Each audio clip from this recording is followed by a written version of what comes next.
አሰላሙ አለይኩም ወራህመቱላሂ ወበረካቱ። ውድና የተከበራችሁ የሌላ ቤተሰቦች እንዴት ናችሁ? ሰላም ናችሁ?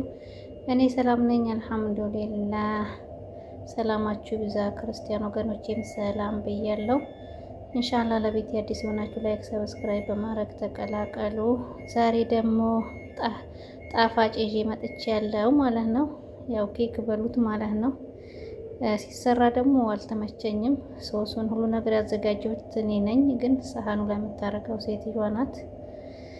ስለዚህ አይመቸኝም ማለት ነው። ለዛ አሁን ደግሞ ትላሽጋ አምጥቼው ነው ማለት ነው። በዛም ሰርቄ እየቀረጥኩ ነው ማለት ነው እላችኋለሁ።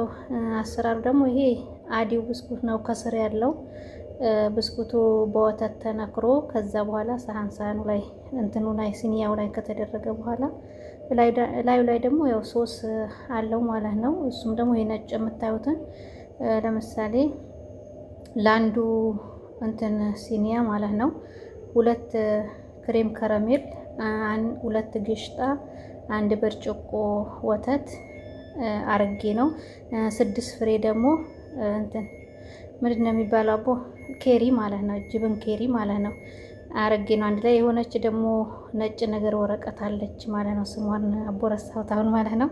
እሷን ጨምሬ አንድ ላይ ፈጨዋለሁ። ለዚህኛ አሁን እሱ ነው ከስር ያለው ብስኩቱ መጀመሪያ በውሃ ተነክሮ ማለት ነው። ከዛ በኋላ ደግሞ ያኛውን የፈጨሁትን ይጨመርበታል፣ ነጩ ጊሽጣውን ምናምን ማለት ነው። ከዛ በኋላ ከላዩ ደግሞ የተበተነው ደግሞ ብስኩት ነው። የሆነች ቀጭን ብስኩት አለች። እሷን በእጃችሁም ሆነ በምንም እሽት አርግታችሁ ላዩ ላይ ታረጉታላችሁ ማለት ነው።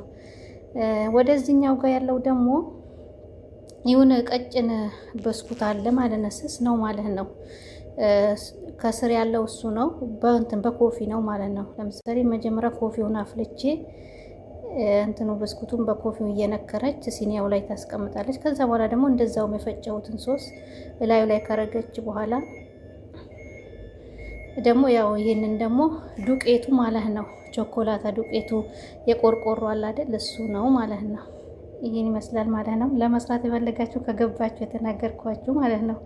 የብስኩቶቹ አይነቶች ቆይ ግን አንዱ አልቋል ማለት ነው። አሳያችሁ ነበር ማለት ነው። የዚህኛው ሲኒያ ብስኩት ይሄ ነው ማለት ነው።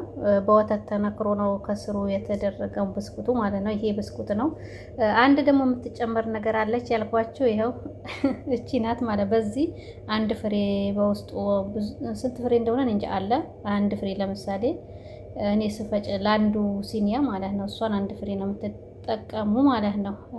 ክሬም ከረሜሉ ደግሞ 2 ብያችኋለሁ። ግሽጣ 2፣ ጅብን ኬሪ ደግሞ 6 ፍሬ ማለት ነው ለአንዱ ማለት ነው። እንደዛ አድርጌ ነው የምፈጨው ማለት ነው። ወተት ደግሞ 1 ብርጭቆ ማለት ነው። የዚህኛው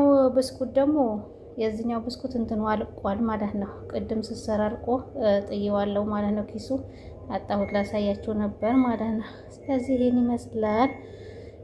ምሰሩ ከሆነ ሞክሩት ማለት ነው። ብዙዎቻችሁ ያው ጣፋጭ ነገር ትሰራላችሁ ማለት ነው። እኔ ደግሞ ያው ምግብም ምንም ነገር ስለማልሰራ ነው እላችኋለሁ። ይሄን ይመስላል። ቪዲዮውን ከወደዳችሁት ላይክ፣ ሼር፣ ሰብስክራይብ እያደረጋችሁ አበረታቱኝ እላችኋለሁ። ጀዛኩሙላሁ ኸይር። ሰላም አለይኩም ወራህመቱላሂ ወበረካቱ።